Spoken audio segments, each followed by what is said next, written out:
Bueno, vamos a hacer una lectura del DSM-5.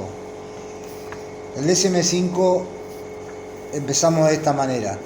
Esta sección constituye una introducción básica sobre la finalidad, la estructura, el contenido y la utilización del DSM-5. No pretende ser una explicación exhaustiva de la evolución del DSM-5, sino dar a los lectores una visión sucinta de sus elementos clave. La sección de introducción describe el proceso de revisión pública, profesional y expertos que se utilizó para evaluar extensamente los criterios diagnósticos que se presentan. En la sección 2 también se presenta un resumen de la estructura del DSM-5, de su coordinación con el CIE 11. No nos olvidemos, CIE 11 es el Manual Diagnóstico y Estadístico de la Unión Europea, y de la transición a un sistema no axial con un nuevo enfoque para evaluar la discapacidad. En el apartado Utilización del manual se incluye la definición del trastorno mental, las consideraciones forenses y una visión breve del proceso diagnóstico y del uso de los procedimientos y codificación del registro. Introducción. La elaboración de la quinta edición del Manual Estadístico de los Trastornos Mentales ha sido un gran proyecto que ha involucrado a cientos de personas trabajando hacia un objetivo común a lo largo de 12 años. El proyecto ha supuesto mucha reflexión y deliberación para evaluar los criterios diagnósticos, teniendo en cuenta la organización de cada aspecto del manual y creando nuevas características que se estimaron más útiles para los clínicos. Todos estos esfuerzos han sido dirigidos hacia el objetivo de aumentar la utilidad clínica del DSM-5 como guía para el diagnóstico de los trastornos mentales.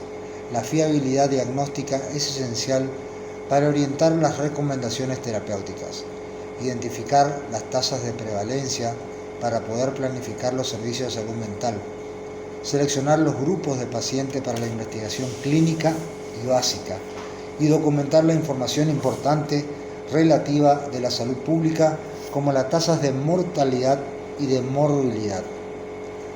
Al mejorar la comprensión de los trastornos mentales y sus tratamientos, profesionales médicos, científicos y clínicos que se han podido concentrar en las características de los trastornos específicos y en su implicancia para el tratamiento y la investigación.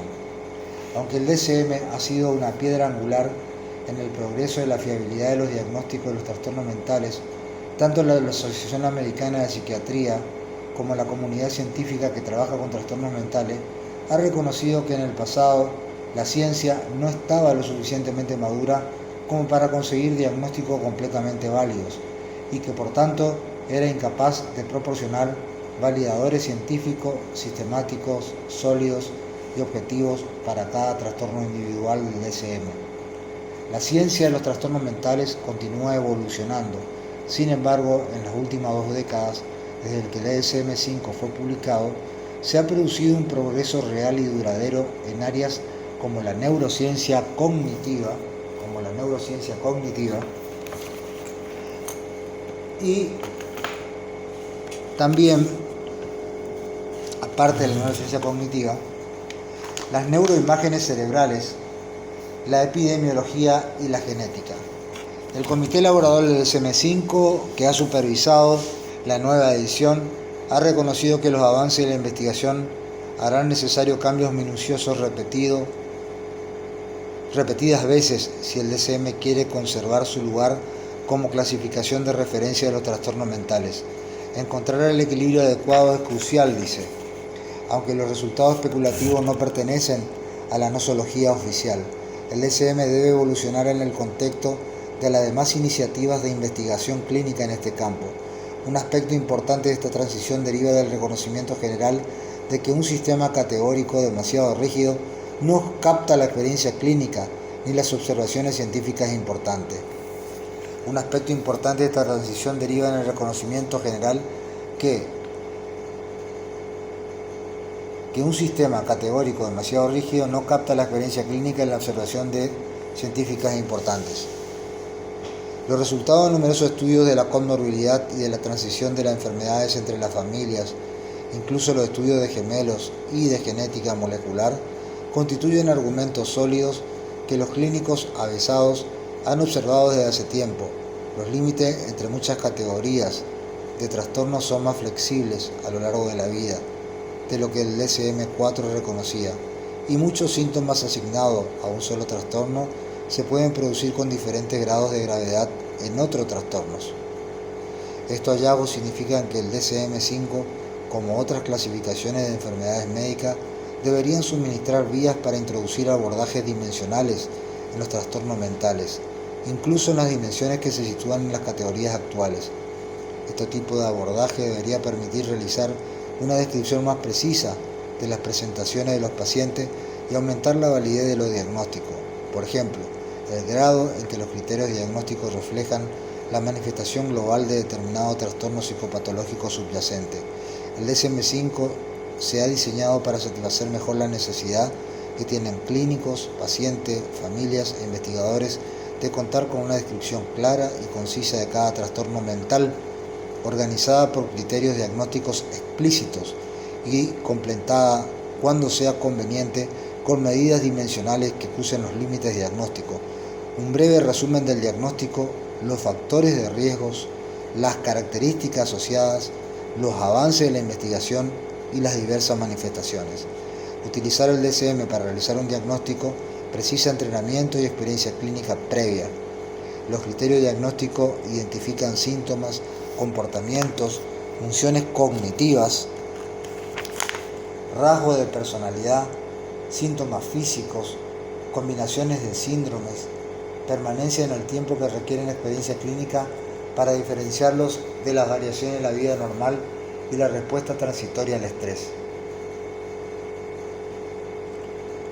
Para facilitar la minuciosa evaluación de los síntomas presentes, el DSM puede servir a los clínicos de guía para identificar los síntomas más importantes que deberían examinarse cuando se diagnostica un trastorno. Aunque algunos trastornos mentales pueden tener límites bien definidos que conforman grupos de síntomas, la evidencia científica sitúa en la actualidad muchos cuadros, si no la mayoría, dentro de un espectro de trastornos estrechamente relacionados que comparten síntomas, factores de riesgo genéticos y ambientales y posiblemente sustratos neurales. Donde no está claramente establecido es quizás un subgrupo de trastornos de ansiedad gracias a las pruebas de neuroimagen y los modelos animales. En resumen, se ha llegado a la conclusión de que los límites de estos trastornos son más permeables de lo que inicialmente se percibía. Muchos grupos de profesionales de la salud y la educación se han involucrado en el desarrollo del examen del DSM-5, incluso médicos, psicólogos, trabajadores sociales, enfermeros, terapeutas, epidemiólogos, estadísticos, neurocientíficos y neuropsicólogos. Por último, también han tomado parte en la revisión del DSM-5 pacientes, familias, abogados, organizaciones de consumidores, asociaciones de defensa de los pacientes que han realizado comentarios sobre los trastornos mentales descritos en este volumen. Su supervisión de las descripciones del texto explicativo es esencial para mejorar la comprensión y reducir el estigma y avanzar en el tratamiento y la posible curación de estos trastornos. Breve historia. La Asociación Americana de Psiquiatría publicó en 1844 un predecesor del DSM, una clasificación estadística de los pacientes mentales que estaban internados. Se diseñó para mejorar la comunicación sobre los tipos de pacientes atendidos en los hospitales. Este precursor del DSM también se utilizó como parte del censo completo de Estados Unidos después de la Segunda Guerra Mundial. El DSM evolucionó a lo largo de 4 ediciones hacia un sistema de clasificación de diagnóstico dirigido a psiquiatras, otros médicos y otros profesionales de la salud mental que describía las características esenciales de todos los trastornos mentales.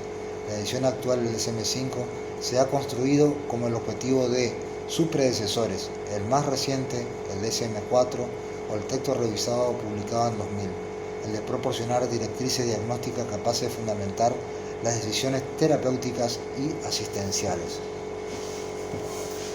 En 1844 comienzan los DSMs.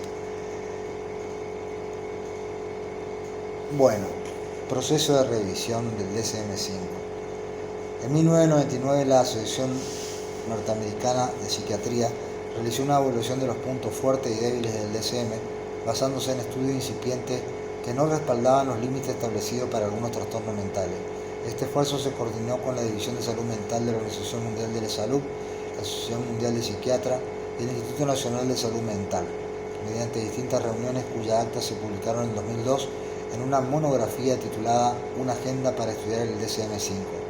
Después de 2003 a 2008, un acuerdo cooperativo entre la Asociación Americana de Psiquiatría y la OMS, apoyado por el Instituto Nacional de Abuso de Drogas y el Instituto Nacional sobre Alcoholismo y Abuso de Alcohol, convocó 13 reuniones internacionales para planificar el estudio del DSM-5, en el que participaron 400 personas y de 39 países con el fin de revisar la bibliografía mundial sobre áreas del diagnóstico concreta y preparar las revisiones de las que surgieron tanto el DSM-5 como la Clasificación Internacional de Enfermedades Mentales CIE-11. Estamos hablando ahí en ese caso de la Unión Europea. Las conclusiones de esas reuniones sentaron las bases de las futuras revisiones del Comité Elaborador del DSM-5 y crearon el contexto para la nueva edición del DSM. En 2006, la Asociación Argentina de Psiquiatras nombró a David Kuster, médico, y a Darrell Reger, médico y máster en salud mental pública, presidente y vicepresidente del Comité Elaborador del DSM respectivamente. Se les encargó recomendar a los 13 presidentes de los grupos de trabajo diagnóstico y a los otros miembros del equipo del trabajo con conocimientos multidisciplinarios con el fin de supervisar el desarrollo del DSM-5. La Junta Directiva de la Asociación Argentina de Psiquiatras inició además un proceso de investigación para hacer públicas las fuentes de ingreso y evitar así los conflictos de intereses de los miembros del equipo de trabajo del grupo de trabajo adicional. La declaración completa de todos los ingresos y becas de investigación de empresas comerciales, incluida la industria farmacéutica de los 3 años previos, la imposición de un límite de ingreso para todas las fuentes comerciales y la publicación de la declaración de ingreso en una página web constituyen un nuevo estándar en este campo.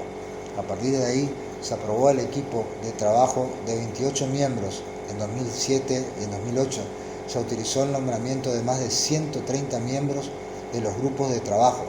También se ratificaron para participar en el proceso más de 400 asesores, más de 400 asesores adicionales sin capacidad de voto. Tener un concepto claro de la siguiente etapa evolutiva de la clasificación de los trastornos mentales fue básico para los esfuerzos del equipo y los grupos de trabajo.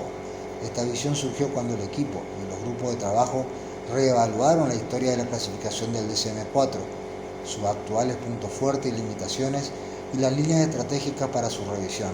Se ha llevado a cabo un proceso intensivo durante 6 años en el que se han realizado revisiones y análisis secundarios de la bibliografía, la publicación de artículos de investigación, revistas, etc. Estudios del campo del DSM-5. El uso de estudios del campo para demostrar la fiabilidad de forma empírica fue una mejora notable introducida en el DSM-3. El diseño y la estrategia de aplicación de los estudios de campo del DSM-5 suponen diversos cambios respecto a los métodos usados en el DSM-3 y en el DSM-4, especialmente al estimar la precisión del coeficiente de fiabilidad kappa, una medida estadística que mide el nivel de acuerdo entre evaluadores y que corrige la posibilidad de que dicho acuerdo se deba al azar a causa de las tasas de prevalencia en el ámbito de los contextos clínicos con niveles de comorbilidad diagnóstica. Para el DSM-5, los estudios de campo se ampliaron con 2 diseños distintos, uno para los diversos ámbitos médico-académicos de gran magnitud y el otro para las consultas habituales. El primero se aprovechó de la necesidad de contar con muestras de gran tamaño para probar la hipótesis relativas a la fiabilidad y la utilidad clínica de una serie de diagnósticos en distintas poblaciones de pacientes. El segundo aportó información valiosa sobre el rendimiento de las revisiones propuestas en las consultas de una muestra de usuarios del DSM-5.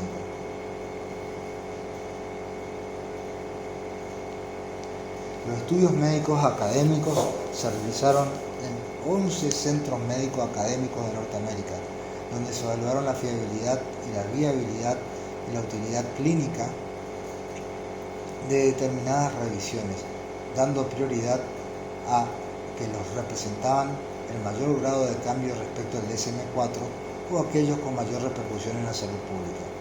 Toda la población clínica de pacientes de cada centro se evalúa en términos de los diagnósticos del DSM-4 o de los síntomas con probabilidades de predecir varios diagnósticos específicos del DSM-5.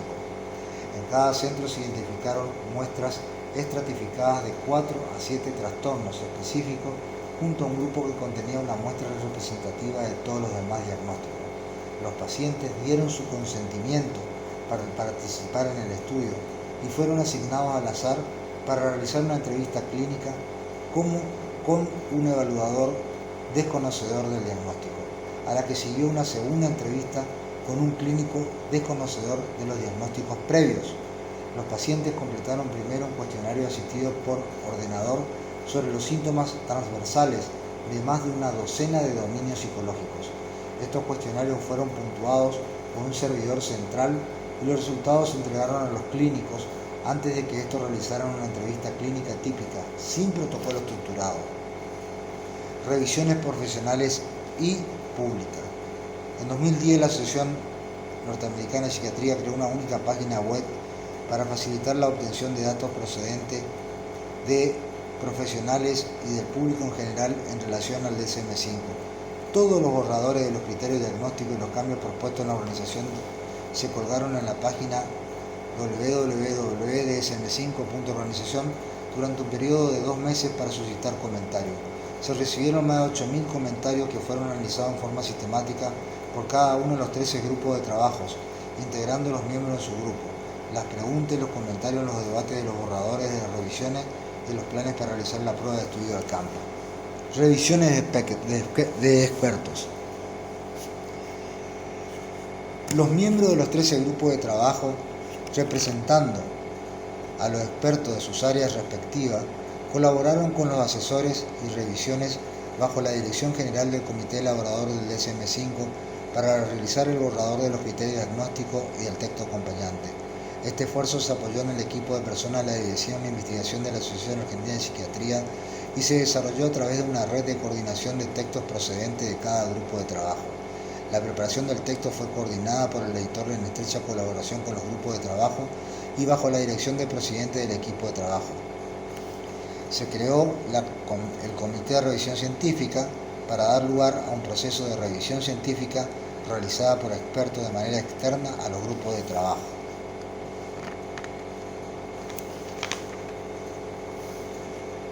Estructura de la organización. Las definiciones de los trastornos que constituyen el núcleo operativo de los criterios diagnósticos son la base del DSM-5 a efectos clínicos y de investigación.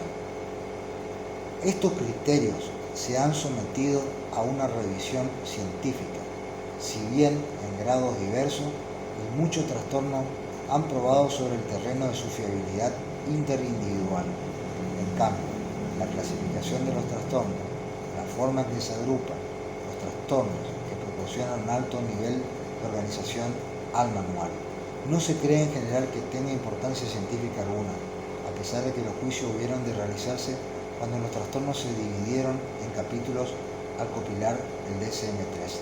El DSM es una clasificación médica de trastornos y como tal supone un esquema cognitivo determinado históricamente que se impone sobre la información clínica y científica para aumentar su comprensión y utilidad. No es sorprendente que después de haber cumplido medio siglo, la ciencia fundacional que condujo en última instancia al DSM-3 haya empezado a surgir desafíos tanto para los clínicos como para los científicos que son inherentes a la estructura del DSM, más que a la descripción de determinados trastornos. Estos desafíos comprenden alta tasa de comorbilidad entre los capítulos del DSM y dentro de cada uno el uso excesivo y la necesidad de recurrir al criterio no especificado. Bueno, el uso de criterios del DSM-5 tiene la clara virtud de crear un lenguaje común con que los clínicos puedan transmitirse uno a otros los diagnósticos de los trastornos, los criterios y trastornos clínicos oficiales cuya aplicación clínica se determinó como aceptada. Se sitúan en la sección 2 del manual Sin embargo, debe observarse que estos criterios diagnósticos y sus relaciones dentro de la clasificación se basan en los conocimientos actuales y podrían tener que modificarse al aportar las futuras investigaciones nuevos datos tanto dentro de cada conjunto de trastornos propuestos como entre ellos. Las afecciones a continuar estudiando que se describen en la sección 3 son aquellas para las que, según hemos determinado, no existen aún datos científicos que avalen un uso clínico generalizado. Estos criterios diagnósticos se incluyen para destacar la evolución y dirección de los avances científicos en esta área con el fin de estimular nuevas investigaciones.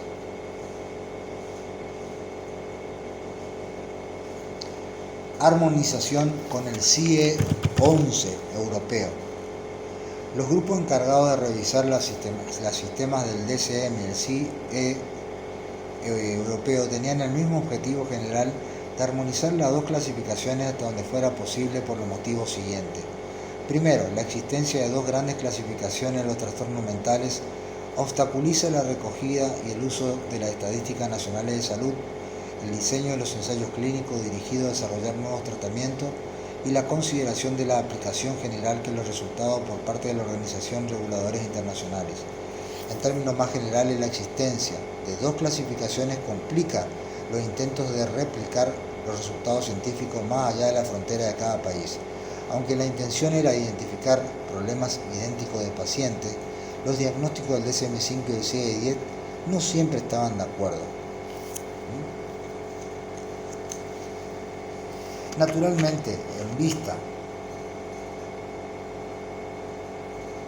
del estado actual de conocimientos científicos, se esperaban diferencias fundamentales en la clasificación psicopatológica y en los criterios específicos de determinados trastornos. Sin embargo, la mayoría de la diferencia evidente entre el DSM y el CIE-10-11 no reflejan verdaderas diferencias científicas, sino que representan subgrupos históricos de los procesos elaborados por comité independiente. Para sorpresa de los participantes en ambos procesos de revisión, grandes secciones del contenido coinciden con relativa facilidad, reflejando las virtudes reales de determinadas áreas de la bibliografía científica, con la epidemiología, los análisis de la comorbilidad, los estudios de gemelos y determinados diseños de otros tipos genéticamente informados. En caso de surgir disparidades, casi siempre eran reflejo de la necesidad de decidir en dónde debía colocarse un trastorno ante datos incompletos e incluso contradictorios la mayoría de las veces.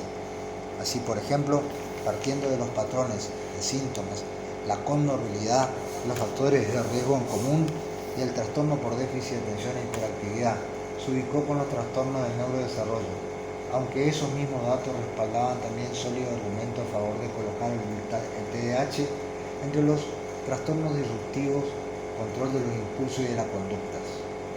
Estas cuestiones se resolvieron mediante la preponderancia de los datos científicos. Abordaje dimensional del diagnóstico. Tanto la clínica como la investigación han surgido problemas estructurales que tienen su raíz en el diseño básico de la anterior clasificación de DSM.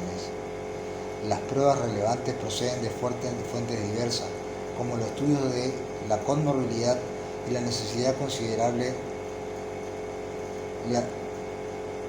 de diagnósticos no especificados, que suponen la mayoría de los diagnósticos en áreas tales como los trastornos de la conducta alimentaria, los trastornos de la personalidad y los trastornos del espectro autista. Los estudios de factores de riesgo, tanto genéticos como ambientales, con independencia de que se trate de investigaciones de gemelos, estudio de transmisión familiar o análisis molecular, plantean también dudas sobre la estructura categórica del sistema del DSM, dado que se consideraba cada diagnóstico estaba categóricamente separado de la salud y de los demás diagnósticos. El enfoque previo del DSM no captaba los muchos síntomas y factores de riesgo que comparten muchos trastornos y que evidencian los estudios de la comorbilidad. Las ediciones anteriores del DSM se centraban en excluir los resultados falsos positivos de los diagnósticos, por tanto su categoría era excesivamente estrecha, como refleja claramente la necesidad generalizada. Ciertamente el objetivo entonces plausible de identificar poblaciones homogéneas para el tratamiento, la investigación, produjo categorías diagnósticas estrechas que no reflejan la realidad clínica. Con respecto a las recomendaciones de alterar la estructura del DSM-5, los miembros del grupo encargado de estudiar los espectros diagnósticos examinaron si habían validadores científicos capaces de informar las posibles nuevas agrupaciones de trastornos emparentados dentro del marco categórico existente. Para tal fin se recomendaron 11 de estos indicadores sustratos neurales compartidos: rasgos familiares, factores de riesgo genético, factores de riesgo ambiental específico, biomarcadores, antecedentes temperamentales, anomalía del procesamiento emocional o cognitivo, similitud sintomática, curso de la enfermedad, comorbilidad elevada y respuesta común al tratamiento. Esto es muy importante. Con respecto entonces a las recomendaciones para alterar la estructura del DSM, se tuvieron en cuenta 11 de estos indicadores. Primero, sustratos neurales compartidos, rasgos familiares, factores de riesgo genético, factores de riesgo ambiental específico, biomarcadores, antecedentes temperamentales, anomalías del procesamiento emocional o cognitivo, similitud sintomática, curso de la enfermedad, comorbilidad elevada y respuesta común al tratamiento. Estos indicadores sirvieron de normas empíricas para informar de las decisiones tomadas por los grupos de trabajo y el comité elaborador acerca de la forma de agrupar los trastornos, maximizando la validez y su utilidad clínica. Se publicaron una serie de artículos en una importante revista internacional como parte de los procesos del desarrollo del DSM-5 y el CI-11, con el fin de documentar que estos validadores eran sobre todo útiles para surgir grandes grupos de trastornos más que para validar los criterios diagnósticos de cada trastorno individual.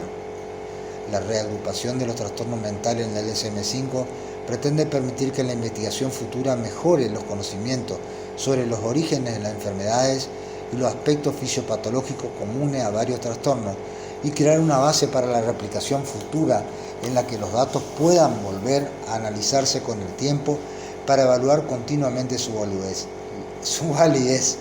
Las constantes revisiones del DSM-5 lo convertirán en un documento viviente y adaptable a los descubrimientos futuros de la neurobiología, la genética y la epidemiología.